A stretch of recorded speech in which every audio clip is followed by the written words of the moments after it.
I pledge allegiance to the flag of the United States of America and to the republic for which it stands, one nation, under God, indivisible, with liberty and justice for all.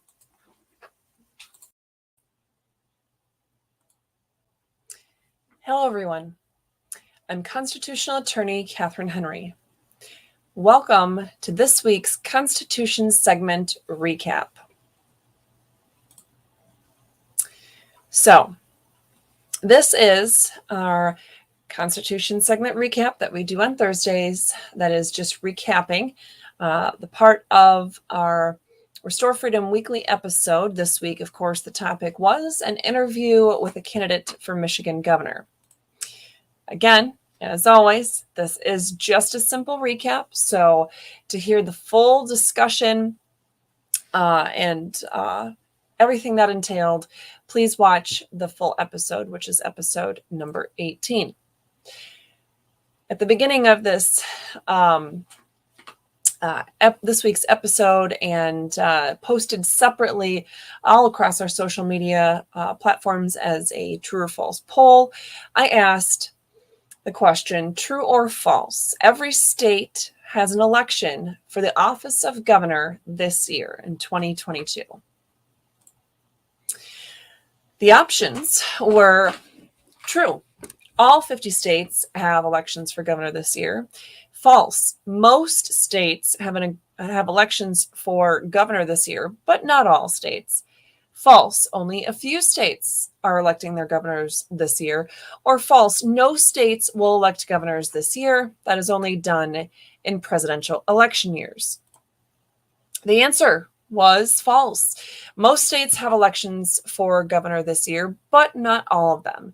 In fact, 20 currently Republican and 16 currently Democrat governor seats are up for election this year in 2022.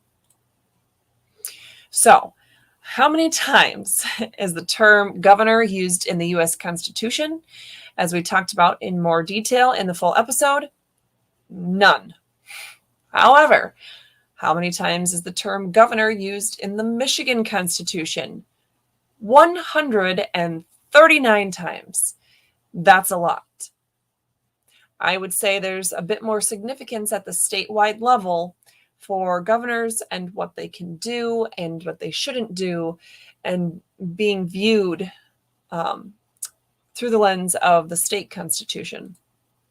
So, if you want to take a look at what the Michigan executive branch of government is all about, well, first of all, the U.S. executive branch of government is discussed in Article 2 of the Constitution. But for the Michigan state government, if you look at the Michigan Constitution, Article 5, you will find the details on the executive branch of government. Look for your own state's constitution if you live outside of Michigan, and you will fairly easily find the article or section that is talking specifically about the executive branch of government. So, in Michigan, the only constitutionally permitted use of executive orders, as we discussed in context and in detail in this week's full episode, that part comes from Article 5, Section 2 of the Michigan Constitution, and it relates to restructuring executive branch departments. We also talked about in this great conversation the rights and powers of government and of the people. And we started that conversation talking about the 9th Amendment to the U.S. Constitution, as well as Article 1, Section 23 of the Michigan State Constitution, guaranteeing our protection for our unenumerated rights, which we retain. We contrasted that with the powers that are delegated or not to state or federal governments, with the rest being reserved to the people. Rights versus powers.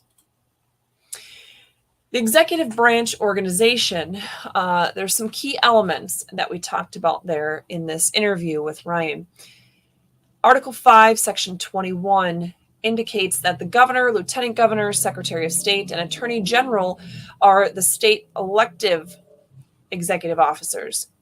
Article 5, Section 2 mentions that all executive and administrative offices, agencies, and instrumentalities, basically everything in the executive branch, no matter what you want to call it, they should not total more than 20 principal departments. And in fact, these principal departments shall be grouped as far as practicable according to major purposes. Then we talked about what happens when you have someone in office who is blatantly violating the Constitution. Well, in Michigan, if you look at Article 5, Section 8, and we have the full wording here and we discussed it in detail, it essentially puts into place the mechanism specifically for the governor to go into court and bring a lawsuit against the person who is holding a public office in Michigan, yet violating the Constitution.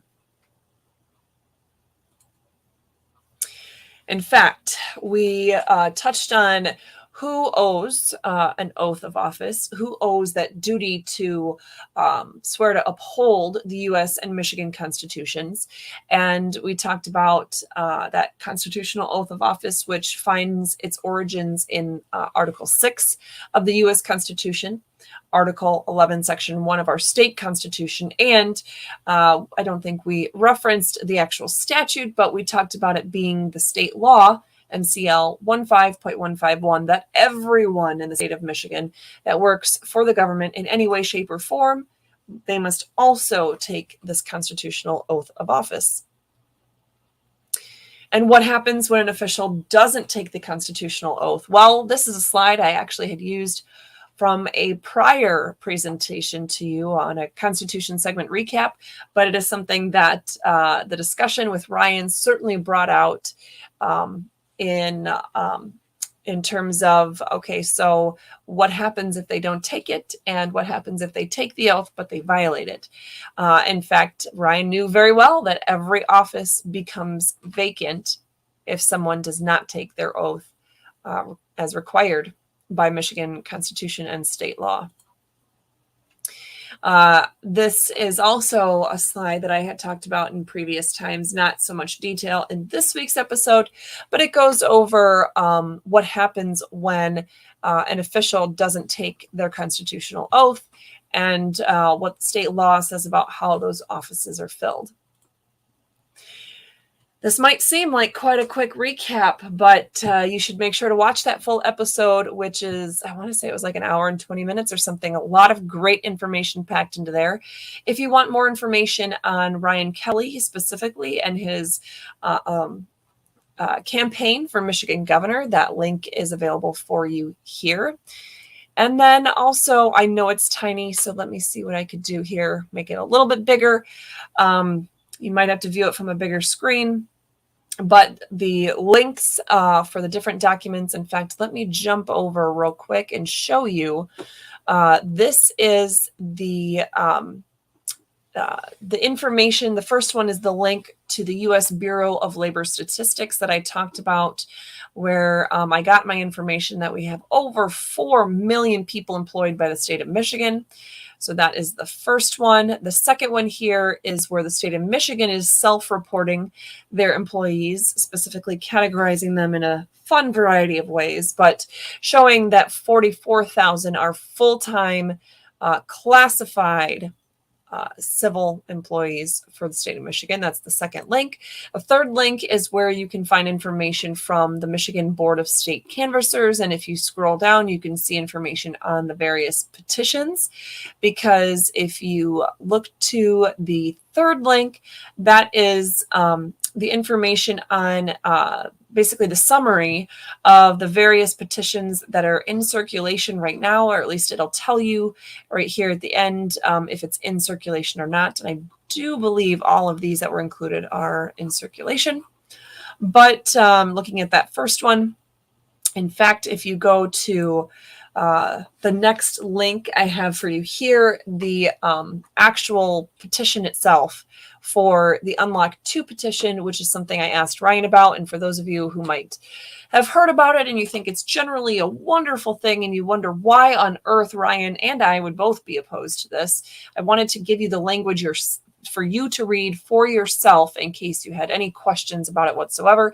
Keeping in mind that when you see any of these, whenever you see the language of a statute or constitution being amended, generally speaking in every state, now it's not necessarily a guarantee, but generally speaking in any state, when you see capital letters, that is a section that is being added. The regular font is wording that's already there, but capital letters is what's being added. And then typically you see language with a strike through if it's language that's being taken out, which this petition, excuse me, is not proposing to take any language out of the current laws. So with that being said, let me head back over here. You can go ahead and maybe take a screenshot or pause or something of that nature to get all of these links available to you. In fact, Lori might also be copying and pasting those for you as well in the comments, or it might be in the description. Who knows? It's been a long day and a long week, so I apologize. But at any rate, those are the resources that I have available to you in relation to this week's Constitution Segment Recap. And with that being said, I want to thank you so much for joining us this week on Tuesday for our full, wonderful episode that we have, as well as what we shared with you yesterday in the Way to Get Involved, Wednesday's Way to Get Involved weekly challenge. Of course, with today's current Constitution Segment Recap. Don't forget to join us tomorrow for our Friday's Freedom Fighting Tools, Saturday's video about our Restore Freedom Goodie of the Week, and of course on Sunday we will have our biblical insight on this great topic and things that are related. So thank you for joining us. Don't forget to join us next Tuesday at noon on Rumble and Facebook and YouTube for our next week's episode of Restore Freedom Weekly.